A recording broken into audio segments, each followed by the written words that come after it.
Observação: em caso de eventos extraordinários, este livro deverá ser destruído.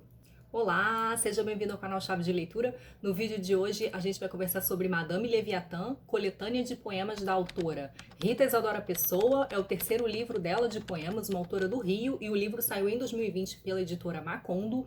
E é um livro interessantíssimo porque a Rita aqui vai reatualizar e revisar mitos, né? Ela vai falar um pouco de mitologia, ela vai, na verdade, trazer a linguagem e a lógica da mitologia para o mundo contemporâneo e para as questões cotidianas. Eu puxo os aparelhos ergométricos pelos guidões. Um suave deslocamento sem realmente sair do lugar. Puxo a bicicleta pelo guidão, riscando o chão da sala. Como se segurasse um touro pelos chifres. Um minotauro ex machina de uma mitologia recém-criada. E finjo assistir um seriado sentada. Ou termino um romance russo esfarelando páginas amarelecidas. Compreendo bem todas as suturas do mais célebre parricídio da literatura. Por isso, os círculos.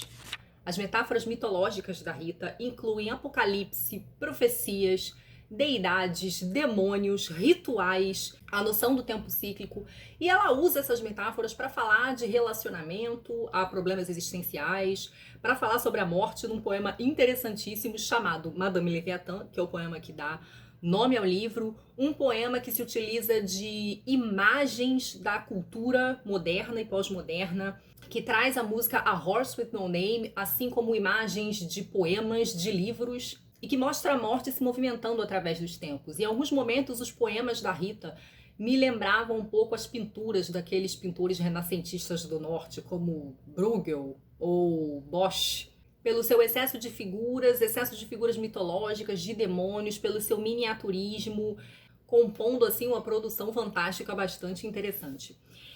Esse poema Madame Leviathan vou ler inteiro. Você sintoniza uma estação de rádio sem dificuldade.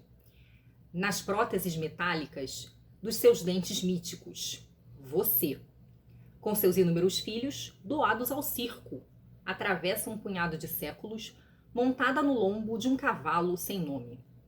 You see, I've been through the desert, on a horse with no name. Testa os efeitos do galvanismo de Hobbes. Num cadáver fresco, você, a czarina da festa, com sua predileção por animais noturnos, por choques elétricos, sempre uma pequena catástrofe express para chamar de sua. Alguém lembrou de Frankenstein? É o que dizem Velhos Hábitos, Velho Testamento. In the desert, you can't remember your name. Você se impacienta com as elipses, com a interferência radiofônica, a supremacia musical superestimada da década de 70, e corrompe propositalmente a letra. After 9 days, I let the horse run free, 'cause the desert had turned to sea. The ocean is the desert, and the desert is the ocean, a perfect disguise above. Você supervisiona diligente a sobrevivência das línguas mortas, a fabricação seriada de nebulosas, e também a nova edição unabridged do livro de Jó, a queda de Sodoma e Gomorra, a queda da casa de alguém chamado Usher.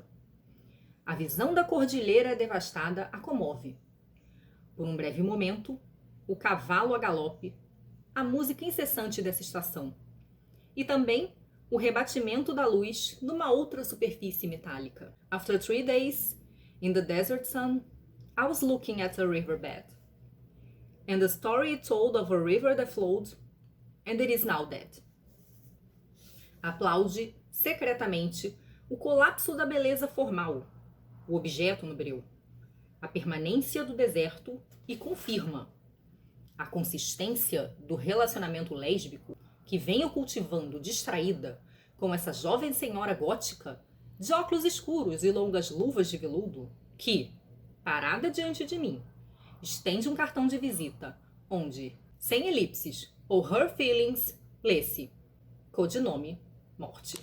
A Rita compõe seus poemas com grande liberdade formal, versos livres, versos longos, faz um uso muito interessante da página, explorando a página toda muitas vezes, levando o poema para lá, o poema para cá. Vejam, versos bem longos, versos em zigue-zague, com pão no zigue-zague. Ela também faz um uso bastante inusitado da pontuação, outros idiomas, como vocês viram. Então, assim, é uma poesia bem interessante do ponto de vista formal, que acaba fazendo uma composição interessante na página também, o que, mais uma vez, de certo modo, me remete a esses pintores que eu falei anteriormente no vídeo. No poema Primavera Autocrata Politeísta Apocalíptica, a Rita parece estar falando da necessidade de um recomeço cosmogônico, sabe? No sentido das escatologias cosmogônicas, das crenças de tempo cíclico. Mas na poesia, porque os deuses antigos da poesia e seus artifícios, suas metáforas, precisam ser destituídos, segundo a poeta. Deixem a primavera para Bandini e para Keats com seus pulmões em colapso, os girassóis para Van Gogh e, pelo amor dos deuses, se falarem de andorinhas, que elas sejam radioativas e não melancólicas. Porque aqui não aceitamos mais andorinhas, nem albatrozes brancos anacrônicos, apenas os sanguinários, homicidas. Aqui nos movemos na sombra e cultuamos tudo aquilo que é suavemente gótico e, portanto, deslocado nos trópicos. Então, desliguem os holofotes e apreciem aquilo que cresce e goteja, úmido, entre as frestas. No poema Manual de Exorcismo, nível intermediário, a poeta fala sobre se libertar, o processo de libertar da figura da mulher anterior, daquela mulher que estava ali antes com o seu amado. Me descreveram extensamente seus traços aristocráticos, sua testa alta, os olhos límpidos, azuis, sua tez de valquíria. E soube que você cresceu em frente ao mar e que fora uma criança recessiva numa família de possíveis alcoólatras, mas que não hesitou em seguir, abstêmia, é verdade, o mesmo caminho. Fui informada das suas tardes no clube, suas aulas de equitação, e você sabe que eu vivi pouco mais de um ano na sua casa e admito, portanto, que prestei homenagem à deidade teutônica que você deixou em seu lugar quando foi embora, levando às pressas na mala os livros de liberalismo econômico e as novelas de Henry James, deixando um homem, é correto dizer o nosso homem? Descomposto, em vários mosaicos, os quais eu, com minha lua em peixes, solucionei rápido demais. Há o preço a se pagar por isso. Há os filhotes de camundongo escondidos no assoalho.